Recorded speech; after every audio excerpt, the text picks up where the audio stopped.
हजारों वर्षों पुराने अपने इतिहास, अपनी सभ्यता, अपनी संस्कृति पर गर्व करते हैं। दुनिया की अनेक सभ्यताएं समय के साथ समाप्त हो गई। परिवर्तनों के साथ खुद को ढाल नहीं पाई। भारत को भी भौगोलिक, सांस्कृतिक, सामाजिक और वैचारिक रूप से तोड़ने के बहुत प्रयास हुए, लेकिन भारत को कोई भी ताकत समाप्त नहीं कर पाई।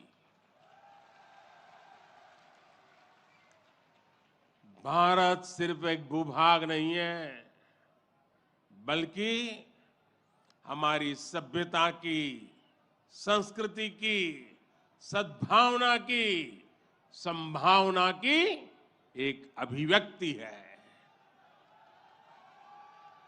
इसलिए आज भारत अपने वैभवशाली भविष्य की नींव रख रहा है और जानते हैं इसके पीछे सबसे बड़ी प्रेरणा, सबसे बड़ी शक्ति क्या है? किसकी शक्ति से, किसके आशीर्वाद से? भारत अटल है, अजर है, अमर है। मेरे प्यारे भाइयों और बहनों, ये शक्ति हमारे समाज की शक्ति है। देश के कोटि कोटि जनों की शक्ति है।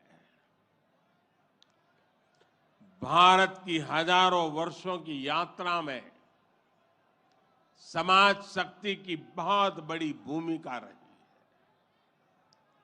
हमारा ये सौभाग्य रहा है कि हर महत्वपूर्ण काल में हमारे समाज के भीतर से ही एक ऐसी ऊर्जा निकलती है जिसका प्रकाश सबको दिशा दिखाता है, सबका कल्याण करता है।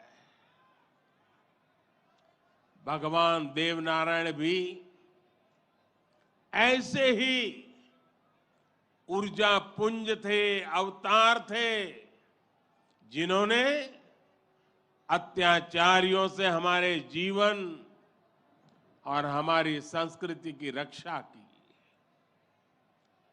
देह रूप में मात्र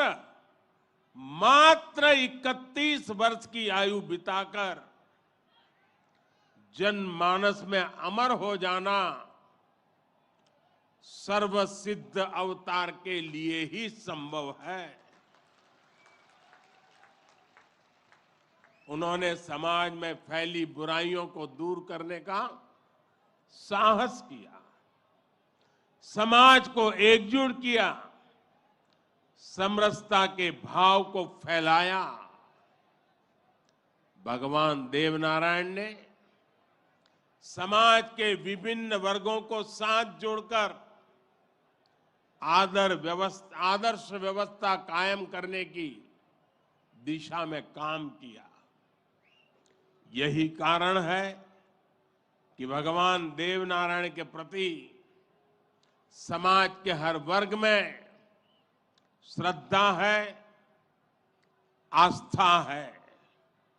इसलिए भगवान देवनारायण आज भी लोक जीवन में परिवार के मुखिया की तरह हैं। उनके साथ परिवार का सुख दुख बांटा जाता है। भाइयों और बहनों, भगवान देवनारायण ने हमेशा सेवा और जन कल्याण को सर्वोच्चता दी। यही सीख, यही प्रेरणा लेकर हर श्रद्धालु यहां से जाता है। जिस परिवार से वे आते थे, वहां उनके लिए कोई कमी नहीं थी, लेकिन सुख सुविधा के बजाय उन्होंने सेवा और जन कल्याण का कठिन मार्ग चुना। अपनी ऊर्जा का उपयोग भी उन्होंने प्राणी मात्र के कल्याण के लिए किया। भाइयों और बहनों, भला जी भला, देव भला।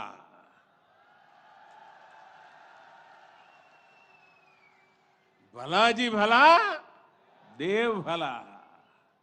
इसी उद्घोष में भले की कामना है, कल्याण की कामना है।